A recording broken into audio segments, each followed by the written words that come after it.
Assalamualaikum warahmatullahi wabarakatuh. Alhamdulillah, nahmaduhu wa nasta'inuhu wa nastaghfiruh wa natubu ilaih. Wa na'udzu billahi min syururi anfusina wa min sayyiati a'malina. May yahdihillahu fala mudilla lahu wa may yudlil fala hadiya lahu. Asyhadu an la ilaha illallah wahdahu la syarika lah wa asyhadu anna Muhammadan 'abduhu wa rasuluh. Salawatullahi wa salamuhu alaihi Nabiyyina wa habibina Muhammad sallallahu alaihi wa ala alihi wa sahbihi wa sallam. Qala Allah Ta'ala fi kitabihil karim, ya ayyuhalladzina amanu taqullaha haqqa tuqatih wa la tamutunna illa wa antum muslimun, amma ba'd. Ikhwani wa akhwati fid din, rahimani wa rahimakumullah, saudara-saudariku sekalian, yang mudah-mudahan Allah Azza wa Jalla berikan keberkahan dalam kehidupannya. Alhamdulillah, kita bersyukur kepada Allah Tabaraka wa Ta'ala atas segala limpahan karunia, atas segala limpahan nikmat yang Allah berikan kepada diri kita, sehingga pada kesempatan yang berbahagia ini Allah Subhanahu wa Ta'ala masih terus melimpahkan berbagai macam nikmatnya kepada kita semua, ikhwan. Dan kita berdoa kepada Allah Azza wa Jalla, mudah-mudahan Allah terus berikan berbagai macam taufik dan hidayahnya kepada diri kita untuk selalu meniti siratal mustaqim sampai nantinya Allah wafatkan diri kita dalam keadaan husnul khatimah. Allahumma amin. Salat dan salam semoga tercurah kepada Nabi kita Muhammad sallallahu alaihi wasallam, Nabi akhir zaman, Nabi yang telah membawa kita dari zaman kejahiliahan, dari zaman kebodohan, dari zaman keterasingan akan ilmu menuju zaman yang terang benderang akan ilmu syar'i, yaitu zaman as-sunnah. Ma'asyiral muslimin wal muslimat rahimani wa rahimakumullah. Masih melanjutkan mabahas kita, ikhwan, tentang as-sirah an-nabawiyah, kisah perjalanan hidup Nabi kita Muhammad sallallahu alaihi wasallam. Dan masih ditentang perang Badar. Perang Badar Kubra atau perang Badar Uzma. Terakhir sudah kita bahas tentang berbagai macam kisah, ya. Dari kisah Umair ibn Humam, dari kisah seorang musyrik yang mau ikut perang dengan Nabi sallallahu alaihi wasallam, dari strategi Nabi sallallahu alaihi wasallam, pembagian pasukan dan seterusnya. Nah, sekarang Abu Sufyan. Nah, dari pihak orang-orang Quraisy nih. Abu Sufyan yang pada saat itu gembongnya kaum musyrikin, karena pada saat itu Abu Sufyan belum masuk ke dalam Islam. Abu Sufyan baru masuk ke dalam Islam ketika terjadinya Fathu Makkah. Nah, Abu Sufyan yang memimpin rombongan kafilahnya, karena kafilah dagang ini kan aslinya kafilah dagangnya Abu Sufyan. Orang-orang Quraisy menitipkan barang dagangan mereka kepada Abu Sufyan. Nah, Abu Sufyan ini orang yang sangat hati-hati. Kenapa? Karena Abu Sufyan tahu bahwa semenjak Rasul Shallallahu Alaihi Wasallam dan para sahabat hijrah ke kota Madinah, bisa kapan waktu Muhammad dan para sahabatnya ini mencegah kafilah dagang. Sebagaimana sudah kita jelaskan, ketika orang Mekah ingin ke Syam, pasti lewat Madinah, pasti lewat daerah apa? Daerah kota Madinah. Subhanallah. Maka Abu Sufyan benar-benar berhati-hati. Setiap ketemu orang, Abu Sufyan bertanya, gimana perjalanan? Aman atau tidak? Gimana seperti ini? Ada rombongan Muhammad atau tidak? Ada rombongan dari Madinah, orang-orang Yathrib, orang-orang Ansar atau tidak? Terus setiap ketemu orang ditanya. Dan juga Abu Sufyan menyebarkan juga mata-mata. Subhanallah. Menyebarkan juga apa? Mata-mata untuk mencari informasi. Apakah Muhammad dan juga para sahabat ini siap untuk menghadang mereka atau seperti apa yang terjadi? Dan subhanallah, ternyata benar.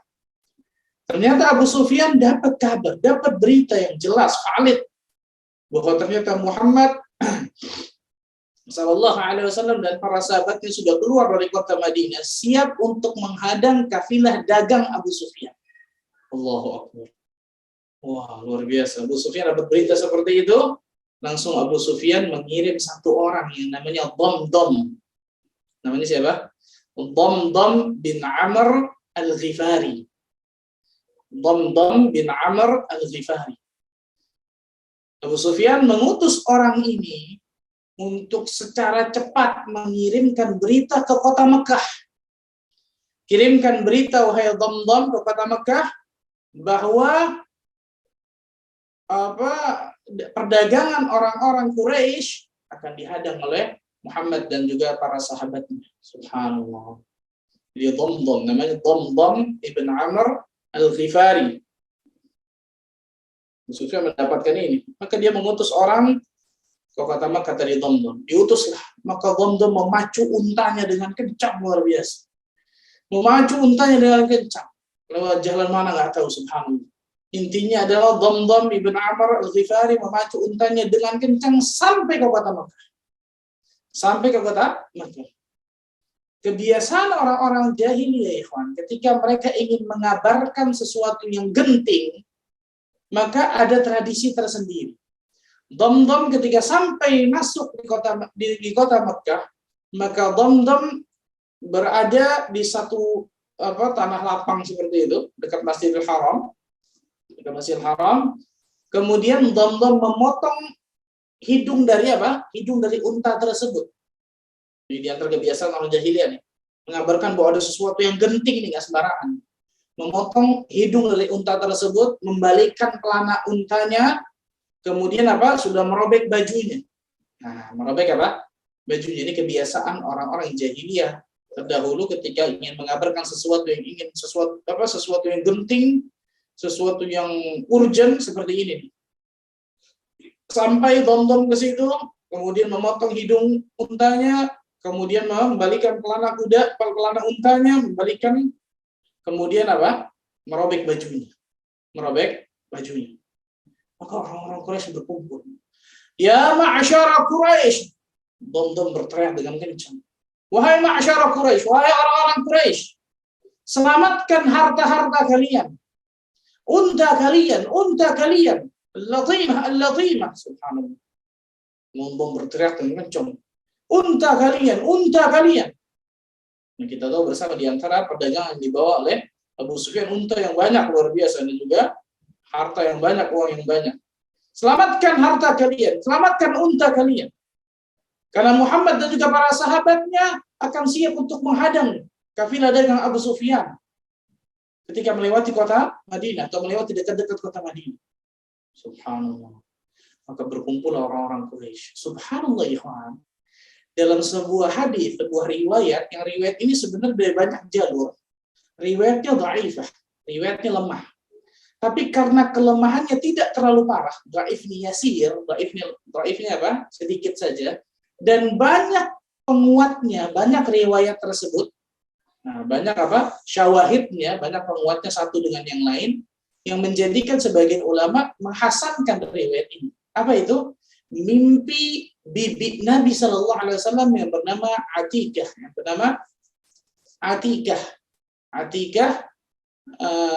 binti Abdul Muttalib. Ini bibi Nabi Shallallahu Alaihi Wasallam yang pada saat itu masih musyrikah, pada saat itu belum masuk dalam Islam. Jadi kita tinggalkan Dhamdham sebentar nih. Ada sesuatu yang menakjubkan dulu dari mimpi Atikah dulu.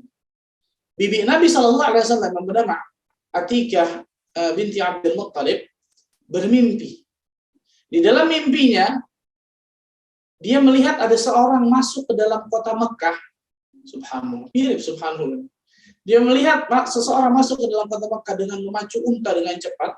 Kemudian orang itu berteriak kepada orang-orang Quraisy, wahai orang-orang Quraisy, wahai orang-orang pengkhianat. Dalam mimpi Atikah tersebut mengatakan seperti ini, wahai orang-orang pengkhianat, kemarilah kalian untuk menuju kebinasaan dalam 3 hari. Di dalam mimpi Atikah seperti itu. Wahai orang-orang yang berkhianat, kemarilah kalian untuk menuju kepada kebinasaan kalian dalam 3 hari. Subhanallah. Dalam 3 hari. Kemudian orang itu jalan masuk Masjidil Haram, berteriak seperti itu lagi. Wahai orang-orang para pengkhianat, maksudnya orang-orang Quraisy, kemarilah kalian kepada kebinasaan yang akan datang kepada kalian 3 hari. Subhanallah. Kemudian orang tersebut dalam mimpi Atikah membawa sebongkah batu besar, kemudian melempar batu besar tersebut. Kemudian ketika batu besar tersebut dilempar, maka pecahlah batu tersebut. Kemudian masuk setiap rumah dari orang-orang Quraisy, termasuk dari pecahan batu itu. Atikah dengan firasatnya mengatakan, oh, ini berarti akan terjadi sesuatu. Ketika orang tersebut, orang dalam mimpi Atikah tersebut akan melempar batu tersebut ketika jatuh pecah, dan pecahannya tersebut masuk ke setiap rumah orang-orang Quraisy. Maksudnya berarti musibah besar akan menimpa kepada seluruh orang-orang Quraisy sebentar lagi. Subhanallah. Maka ketika Atikah bangun, Atikah bercerita kepada saudaranya yang pada saat itu belum masuk Islam juga. Siapa? Paman Nabi SAW. Al-Abbas bin Abdul Muttalib. Subhanallah. Al-Abbas bin Abdul Muttalib. Pada saat itu masih musyrik, belum masuk Islam tuh. Nanti Abbas masuk Islam. Begitu juga Atikah masuk Islam. Dalam riwayat disebutkan. Atikah bercerita kepada Abbas seperti ini. Tapi Atikah menjelaskan, tapi jangan engkau ceritakan mimpi ini kepada siapapun ya. Maka diceritakan seperti ini. Maka Abbas terkagetkan luar biasa. Feeling dari Al-Abbas ibn Abdul Muttalib sama seperti dari Atikah itu. Apa itu? Akan terjadi sesuatu yang besar ini kepada orang-orang Quraisy. Musibah besar akan terjadi. Subhanallah. Maka Al-Abbas juga mengatakan kepada Atikah, wahai Atikah, jangan engkau ceritakan kepada siapa. Lam tadhkur syai'an. Jangan engkau ceritakan mimpimu ini kepada siapapun. Jangan ceritakan sama sekali. Subhanallah. Ini Abbas mengatakan ini kepada Atikah. Maka ternyata ketika Abbas jalan keluar, Abbas mengatakan tadi kepada Atikah jangan ceritakan, betul ya? Tapi hati dari Al-Abbas ibn Abdul Thalib, hatinya gusar, betul. Dia ingin cerita kepada orang karena menyimpan rahasia ini nggak gampang, subhanallah. Dia gusar, betul, hatinya ingin cerita kepada orang. Allah takdirkan Al-Abbas ibn Abdul Muttalib bertemu dengan Al-Walid bin Utbah bin Rabi'ah, temannya Al-Abbas ini, Al-Walid bin Utbah bin Rabi'ah. Maka Al-Abbas nggak kuat, menceritakanlah mimpi dari Atikah ini kepada Al-Walid bin Utbah bin Rabi'ah. Tapi sebelumnya Al-Abbas sudah mewanti-wanti tuh, wahai Al-Walid, jangan kau ceritakan kepada siapapun ya. Jangan kau ceritakan kepada siapapun ya. Diceritakan seperti ini. Iya, kata Al-Walid saya nggak ceritakan. Tapi itulah kata para, makanya para ulama mengatakan apa? Kalau satu rahasia sudah keluar dari dua orang, maka akan tersebar rahasia tersebut biasanya. Maka sebagian ulama mengatakan kalau rahasia tersebut sudah keluar dari dua lisan kita nih, sudah keluar, maksudnya berarti sudah kita ceritakan ke orang, siap-siaplah apa? Ini akan keluar ke masyarakat. Siap-siap itu. Makanya berat untuk jaga rahasia itu nggak gampang, ikhwan. Hati-hati nih, subhanallah. Ada orang ngomong kepada saya, Ustaz ini tapi rahasia, Ustaz ini enggak. Jangan antum bebanin dengan rahasia antum aja deh. Kenapa? Karena menjaga rahasia itu nggak gampang, luar biasa, subhanallah. Lihat ini. Padahal dari dua orang, dari satu orang, kita satu orang nggak kuat, ketiga orang, keempat, lima, terus sampai singkat cerita tersebarlah mimpi dari Atikah ini kepada orang-orang Quraisy. Dan pada saat itu ternyata orang-orang Quraisy ketakutan. Mimpi dari Atikah ini, subhanallah. Ada rasa takut gitu dari orang-orang Quraisy. Ada apa nih, subhanallah. Maka disebutkan Al-Abbas ibn Abdul Muttalib keluar. Ketika keluar, Al-Abbas ibn Abdul Muttalib masuk ke Masjidil Haram, ingin tawaf di Baitullah, ingin tawaf di Ka'bah. Karena orang-orang musyrik gak tawaf, tapi tawaf itu beda kan gitu. Maka Al-Abbas ketika masuk ke Masjidil Haram, ada Abu Jahal sedang duduk. Jadi majelisnya Abu Jahal, ikhwan. Nongkrongnya Abu Jahal itu di Masjidil Haram, loh, bayangkan, subhanallah. Tapi Allah nggak kasih hidayah sama dia, bayangkan. Allahu Akbar. Ada Ka'bah, Masjidil Haram, nongkrongnya duduknya di situ. Ini hidayah, taufik yang Allah kasih kepada siapa yang Allah kehendaki. Al-Abbas ketika masuk Masjidil Haram, ada Abu Jahal dengan konco-konco, dengan teman-teman itu, subhanallah. Maka Abu Jahal memanggil Abbas, Abbas ta'al, ya Abbas kemari. Kalau engkau sudah selesai dari tawaf, maka kemarilah. Ada apa nih, kata Abbas? Maka selesai Abbas tawaf sampai selesai, baru kemudian datang kepada Abu Jahal. Abu Jahal berkata kepada Al-Abbas ibn Abdul Muttalib, wahai Abbas ibn Abdul Muttalib, wahai Bani Abdul Muttalib, Bani Abdul Muttalib banyak, betul ya? Wahai Bani Abdul Muttalib, apakah tidak cukup dari kalian satu orang nabi yang mengaku-ngaku dia dari di golongan kalian, Bani Abdul Muttalib? Sekarang ada nabiyah, dia maksudnya satu orang nabi yang wanita lagi, sok ngaku-ngaku lagi seorang nabi. Berarti Abu Jahal sudah tahu nih mimpi dari Atikah maksudnya. Maksudnya apa? Udah jangan sok ngeramal-ramal deh. Maksud seperti itulah. Abu Jahal ingin mengatakan kepada Abbas, dan Abbas tahu pasti, subhanallah. Ingin mengatakan kepada Abbas, sampaikan kepada Atikah, sampaikan kepada Bani Abdul Muttalib.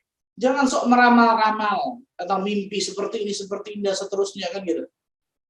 Apakah belum cukup dari satu orang yang dari golongan kalian Bani Abdul Muttalib, laki-laki yang mengaku nabi, sekarang ngaku lagi nabi yang kedua nih, dari wanita lagi, subhanallah. Sebenarnya bukan ngaku nabi, maksudnya apa? Meramal sesuatu dengan mimpi gitu. Maka Abbas pura-pura nggak tahu. Ada apa ini? Ada apa? Kata Abbas. Ada apa? Subhanallah. Abbas pura-pura apa? Abbas ibn Abdullah nggak pura-pura tidak tahu. Saudari perempuan Mu'atikah bercerita seperti ini. Katanya dia bermimpi seperti ini, dan seperti ini. Subhanallah. Oh, seperti itu kata Abbas. Abbas pura-pura nggak tahu. Maka apa? Abu Jahal pada saat itu punya kesempatan nih, karena kita tahu bersama Bani Hashim, Bani Abdul Muttalib dengan Bani Makhzum itu kan selalu apa? Bertikai nih, selalu apa? Berlomba-lomba untuk menjadi yang terdepan di kota Mekah. Berlomba-lomba untuk menjadi yang terdepan dalam syaraf, dalam kemuliaan, dalam ketenaran, dalam memberi makan pelayanan kepada para jamaah haji dan umroh. Itu Bani Hashim dengan Bani Makhzum itu selalu apa? Bertikai. Nah, Abu Jahal mengatakan ini kenapa? Hasad kepada Bani Hashim. Hasad yang luar biasa kepada Bani Abdul Muttalib, subhanallah. Makanya Abu Jahal mengatakan ini kepada Abbas. Maka kemudian ada momen untuk mencela nih Bani Abdul Muttalib. Katakan kepada Atikah, katakan juga kepada Bani Abdul Muttalib. Jangan kemudian ada orang yang mengaku-ngaku lagi menjadi seorang nabi seperti yang sudah terjadi yang kemarin selesai. Subhanallah. Kira-kira seperti itu yang dikatakan oleh Abu Jahal kepada Abbas. Kata Abbas ibn Abdul Muttalib, aku bisa untuk membalas perkataannya nih. Ini kata apa? Kata Abbas ibn Abdul Muttalib, aku bisa membalas perkataannya ini nih. Tapi aku dari awal sudah mengaku bahwa aku nggak tahu apa-apa, sehingga aku nggak bisa ngebalas nih. Aku nggak bisa ngebalas. Maka aku diamkan saja sudah. Maka Abbas pulang. Ketika sore harinya, maka datanglah. Tidaklah, kata Abbas bin Abdul Muttalib apa? Tidaklah ada seorang dari wanita Abdul Muttalib atau wanita Bani Hashim, Bani Abdul Muttalib kecuali mendatangi diriku. Wahai Abbas bin Abdul Muttalib, apakah engkau tidak bisa melawan orang yang fasik itu tuh? Orang yang zalim, orang yang jahat itu. Satu orang sudah dizalimi oleh dirinya sampai keluar kota Mekah, maksudnya Nabi Muhammad SAW. Sekarang dia ingin kemudian menghina saudari kita lagi nih. Maksudnya Atikah dengan mimpinya mengatakan apa? Tukang ramal dan seterusnya. Apakah kau nggak bisa melawan dia? Apakah kau nggak bisa menghadapinya tuh? Ini the power of mak-mak nih, hati-hati subhanallah. Yang datang semua ibu-ibu semua nih. Para ibu-ibu, para akhwat yang dari Bani Abdul Muttalib mengatakan seperti itu kepada Abbas bin Abdul Muttalib. Maka Abbas ketika dikatakan seperti itu, hatinya panas. Kalau orang yang panas-panas ini bahaya, dan ini bahaya. The power of mak-mak ini bahaya terhadap subhanallah. Hatinya panas dia itu mengatakan. Maka dia mengatakan, aku akan balas nih. Aku akan jadi gara-gara dengan Abu Jahal. Benar, nggak bisa lebih seperti ini, subhanallah. Subhanallah. Maka Abbas kemudian naik pitam, marah dia, subhanallah. Disebutkan dalam riwayat bahwa Al-Abbas ibn Abdul Muttalib mendatangi Abu Jahal. Mendatangi apa? Mendatangi Abu Jahal. Kemudian Abbas dengan marahnya tadi mendatangi Abu Jahal. Saya ingin cari gara-gara dengan Abu Jahal nih, sehingga dia akan mengatakan perkataan itu lagi dan saya akan membalasnya. Karena kemarin sebenarnya saya bisa membalasnya, tapi saya tidak lakukan. Jadi nyesel hari ini. Kenapa saya nggak balas perkataan Abu Jahal itu kemarin? Maka ketika Al-Abbas bin Abdul Muttalib masuk ke Masjidil Haram, dia ingin menyamperi Abu Jahal tuh, ternyata Abu Jahal jalan ke sudut yang lain dari Masjidil Haram. Itu hari ketiganya disebutkan. Hari pertama, hari kedua, hari ketiga. Hari pertama, hari kedua, hari ketiga. Tadi disebutkan 3 hari dalam mimpi Atikah, betul. Nah, hari ketiganya seperti itu tuh. Hari pertama ditahan oleh Abbas, hari kedua, hari ketiga nggak kuat, panas dadanya. Maka dia samperin Abu Jahal, masuk ke Masjidil Haram, ketemu dengan Abu Jahal, dia mau samperin, Abu Jahal tiba-tiba jalan. Jadi bukan mengarah kepada dirinya, jalan ke arah pintu Masjidil Haram yang lain. Mau kemana ini Abu Jahal? Dalam hati Al-Abbas nih, apakah dia takut saya akan mencela dirinya sehingga dia kabur dari diri saya? Maka dikejar oleh Al-Abbas. Ternyata Abu Jahal keluar dari pintu Masjidil Haram dan mendengarlah tadi itu Damdam ibn Amr Al-Ghifari menyebutkan yang dilakukan oleh apa? Yang dilakukan oleh Damdam dari Al-Ghawth, pertolongan. Keadaan yang genting. Muhammad telah akan mengambil unta-unta kalian, akan mengambil harta kalian. Dan aku melihat kalian harus membantu Abu Sufyan. Kalian harus seperti ini terus, luar biasa. Abu Jahal mendengar hari ketiga, subhanallah. Maka kata Al-Abbas bin Abdul Muttalib, aku fokus kepada Abu Jahal, dan sedangkan Abu Jahal fokus kepada Damdam. Aku fokus kepada Abu Jahal dan aku tidak menghiraukan Damdam, tapi Abu Jahal fokus kepada Damdam dan tidak menghiraukan diri, kata Al-Abbas bin Abdul Muttalib. Jadi mimpi dari bibi Nabi SAW ini luar biasa. Maka ikhwan, Quraisy bersiap. Orang-orang Quraisy bersiap-siap untuk berangkat perang dengan bersemangat. Ada yang mengatakan bahwa 500 ekor kuda, ada yang mengatakan 100 ekor kuda, ada yang mengatakan kuda yang bisa ada yang bisa unta yang bisa ditunggangi, ada yang unta yang sulit untuk ditunggangi mereka bawa. Kemudian ada yang memakai baju besi, ratusan orang, ada sekitar 600 orang memakai baju besi. Karena baju besi pada saat itu harganya mahal, nggak semua orang apa punya baju besi. 600 orang lebih pakai baju besi dengan persenjataan lengkap, keluar kota Mekah untuk perang, luar biasa, siap. Dan mereka terbagi dua, kata para ulama. Mereka yang benar-benar bersemangat untuk perang, sama yang kedua, kalau mereka tidak bisa perang, mereka mengutus utusan untuk menggantikan mereka dalam perang. Jadi antara dua nih.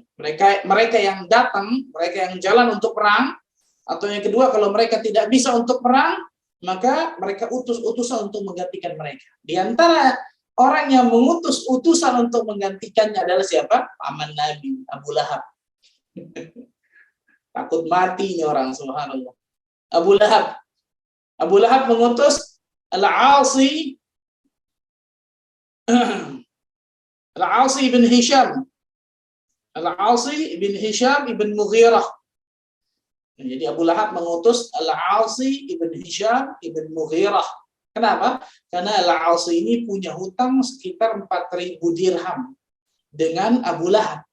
Punya hutang 4.000 dirham kurang lebih dengan apa? Abu Lahab.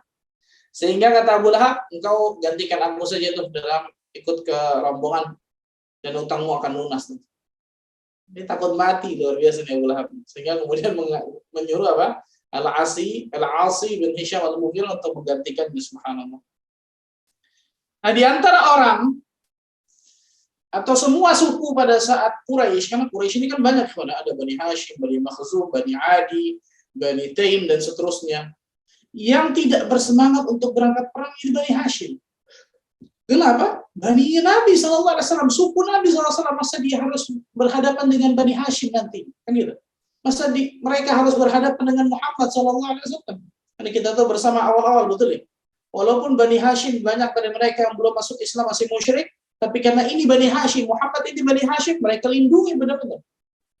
Tapi karena Bani Hashim bisa dikatakan topnya Quraisy, harus berangkat ini. Nggak boleh nggak berangkat, harus berangkat. Maka berangkatlah tuh. Abbas berangkat, kemudian Aqil bin Abdul Muttalib berangkat, kemudian Talib bin Abdul Muttalib berangkat, dan seterusnya disebutkan dalam riwayat. Tapi mereka enggan, malas-malasan dalam berangkat. Malas-malasan, kenapa? Karena mereka nggak mau berhadapan dengan Muhammad sama-sama Bani Hashim subhanallah ketika perang ini. Nah, di antara orang yang tidak mau berangkat, Umayyah bin Khalaf. Siapa Umayyah bin Khalaf?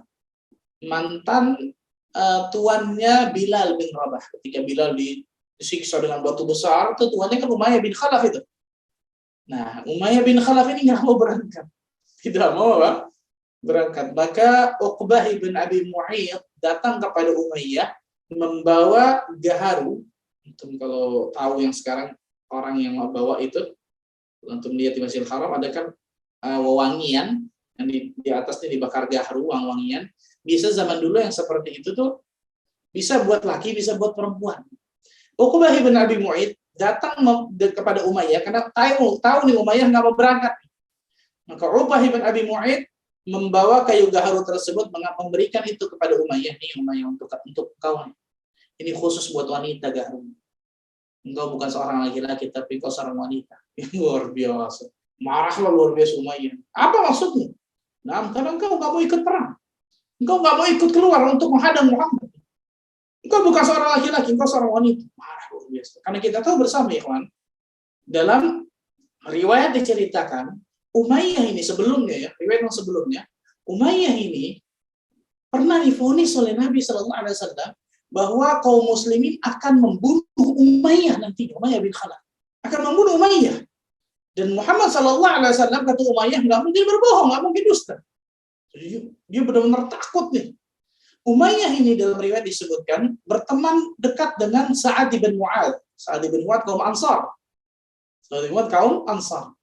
Suatu ketika Sa'ad bin Mu'adz datang ke kota Mekah ingin tawaf.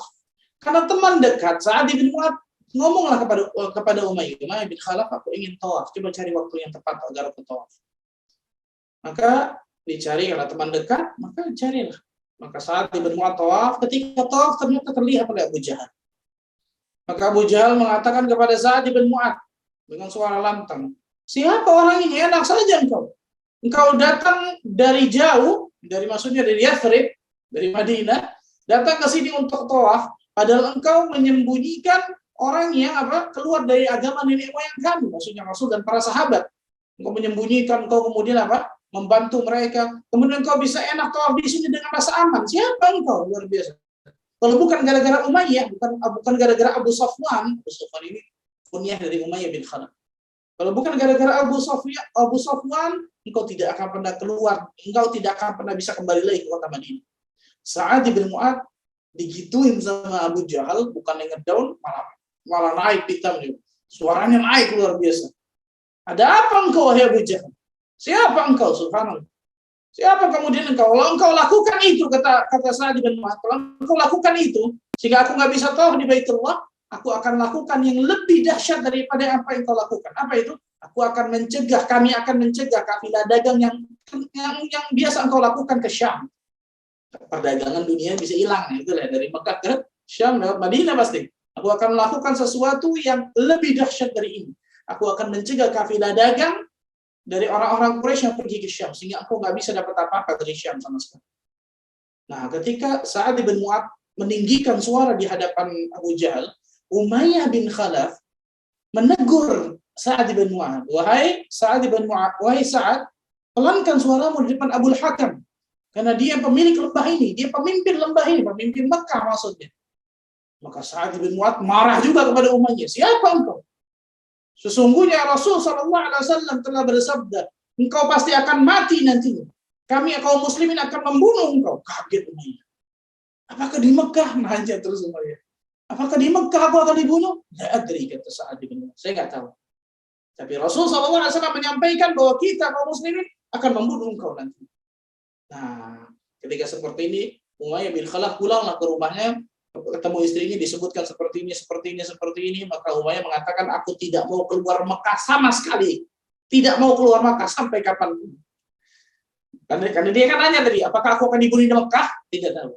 Kalau gitu aku di Mekah supaya aman. Lebih kelihatannya mungkin di luar Mekah, aku di Mekah supaya aman lah. Kan gitu. Ternyata subhanallah, yang terjadi akan terjadi takdir Allah Azza wa Jalla.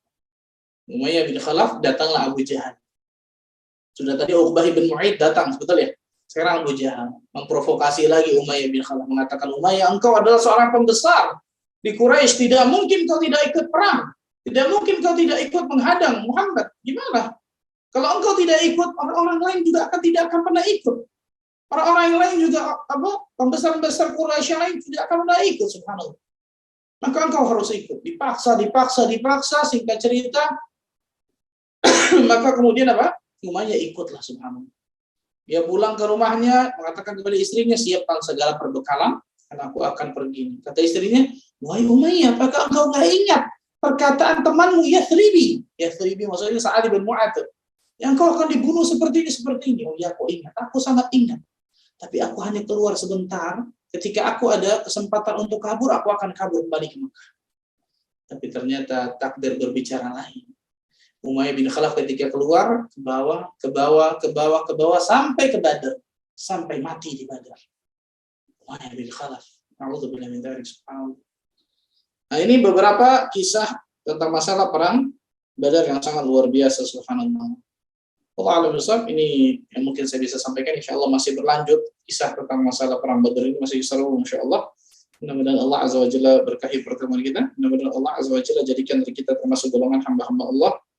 Insya Allah berikan hidayah taufik untuk meniti siratal mustaqim. Dan mudah-mudahan dengan kisah-kisah sirah seperti ini membangkitkan gairah kita, ikhwan. Membangkitkan semangat kita untuk membela Islam, untuk membela agama Allah Azza wa Jalla ini, untuk belajar ilmu agama Allah, untuk beramal saleh, kan gitu. Nah, kalaulah para sahabat terdahulu itu miskin, masakin, tapi Allah berikan kemenangan, Allah berikan pertolongan kepada mereka. Karena yang paling penting adalah iman dan amal saleh, bukan kekayaan, bukan dunia, tidak sama sekali. Barakallahu fikum. Itu mungkin saya bisa sampaikan. Subhanakallah bihamdika, asyhadu an la ilaha illa anta, astaghfiruka wa atubu ilaik. Wassalamualaikum warahmatullahi wabarakatuh. Waalaikumsalam warahmatullahi wabarakatuh. Mau nanya boleh nggak sih? Mimpi gimana nih sikap kita terhadap mimpi nih Ustadz? Sikap kepada mimpi? Iya, tadi kan mimpi bibinya Rasul. Nah. Para ulama menjelaskan tentang masalah al-hilm atau mimpi. Memang mimpi itu ada 3 sebenarnya. Mimpi itu ada 3. Yang pertama adalah mimpi dari Allah Azza wa Jalla, itu mimpi yang baik. Mimpi yang baik itu mimpi dari Allah Azza wa Jalla. Ini boleh kita ceritakan kepada orang lain yang senang mendengarnya, nggak semua orang. Nabi Yusuf alaihissalam ketika bermimpi baik, Allah sebutkan surat Yusuf itu kan, Nabi Yakub mengatakan apa kepada Nabi Yusuf? La taqsus ru'yaka ala ikhwatika fayakidu laka kaida. Jangan kau ceritakan mimpimu ini kepada saudara-saudaramu karena mereka akan membuat makar kepadamu. Padahal itu mimpi baik, betul ya? Nah, mimpi baik boleh ceritakan kepada orang-orang yang senang mendengar, bukan yang ada hasad malah kemudian bahaya. Yang kedua, mimpi buruk dari syaitan. Maka ini jangan diceritakan sama sekali. Jangan ceritakan sama sekali kepada siapapun. Mimpi buruk jangan ceritakan sama sekali. Dan lakukan adab-adab ketika seorang bermimpi buruk. Yanfuth, meludah kecil ke arah kiri 3 kali. Berlindung kepada Allah Azza wa Jalla dari mimpi buruk yang tersebut. Kemudian merubah posisi tidur. Kalau bisa kemudian bangun, wudu, kemudian sholat, kan gitu. Dan jangan menceritakan mimpi tersebut kepada siapapun. Karena itu mimpi dari syaitan. Mimpi dari syaitan. Yang ketiga yang paling banyak, bunga tidur. Bunga tidur. Karena zaman dulu disebutkan para ulama, masih zaman kenabian, masih zaman turun wahyu dan seterusnya, kan gitu. Talha bin Ubaidillah seperti contoh. Kan beliau bermimpi tuh dari 2 orang suku Bani Bali. Yang satu rajin ibadah bahkan mati syahid, yang satunya biasa aja, padahal mimpi. Tapi ketika beliau ceritakan kepada para sahabat sampai ke telinga Nabi membenarkan. Nah, pada saat ini masih zaman nubuah, zaman kenabian. Seperti kemudian Atikah seperti ini, zaman nubuah dan seterusnya. Walaupun ada juga namanya ar-ru'yah as-salihah. Ar-ru'yah as-salihah. Mimpinya orang-orang yang saleh yang jadi kenyataan, jadi benar. Nah, ini orang-orang yang bertakwa kepada Allah Azza wa Jalla ketika bermimpi ternyata jadi benar, subhanallah. Itu ada disebutkan oleh para ulama termasuk itu di antara bagian dari kenabian, mimpinya orang-orang saleh yang kemudian jadi kenyataan lah istilahnya, subhanallah. Wallahu a'lam. Tapi kata para ulama di antara Syekh Shalih Fauzan juga yang lain mengatakan la ta'tamid 'ala al-hilm. Jangan kalian berpegang luar biasa kepada mimpi, enggak boleh kata para ulama. Ketika mimpi ya selesai, lakukan adab-adabnya selesai. Wallahu a'lam. Baik Ustadz. Karena saya pernah dengar nih ada misalnya mimpinya ulama terus diceritain nih, terus ini bacaannya kayak begini-begini. Itu gimana tuh Ustadz? Kalau sekarang maka jelas nggak bisa. Nggak bisa ya. Bukan berarti kemudian mimpi, karena mimpi itu bukan dasar. Maka tadi la ta'tamid 'alal hilm kata para ulama. Di antara Syekh Shalih Fauzan juga para ulama yang mengatakan jangan berpegang kuat kepada mimpi karena itu bukan dalil. Karena itu dalil disebutkan, kecuali mimpinya para nabi, kan itu lain cerita. Atau mimpinya tadi para sahabat kemudian dibenarkan oleh nabi, itu lain cerita kan gitu. Tapi kalau mimpi seperti kita, maka jangan kemudian dijadikan patokan pegangan luar biasa. Nanti repot kalau seperti itu. Kalau mimpi antum, naudzubillah, ada anak tadi malam mimpi dapat wahyu, hari ini berarti anak jadi nabi. Kacau itu, subhanallah.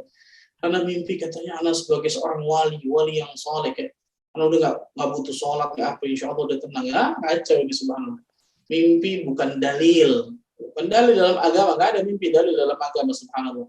Kecuali tadi tuh mimpinya Rasul dan sebagainya, ada pengecualian tersendiri tentang masalah itu. Allah a'lam. Nah, Ustaz. Baik, Ustaz, kita cukupkan. Silakan ditutup, Ustaz. Barakallahu fikum. Mudah-mudahan Allah azza wa jalla berkahi pertemuan kita.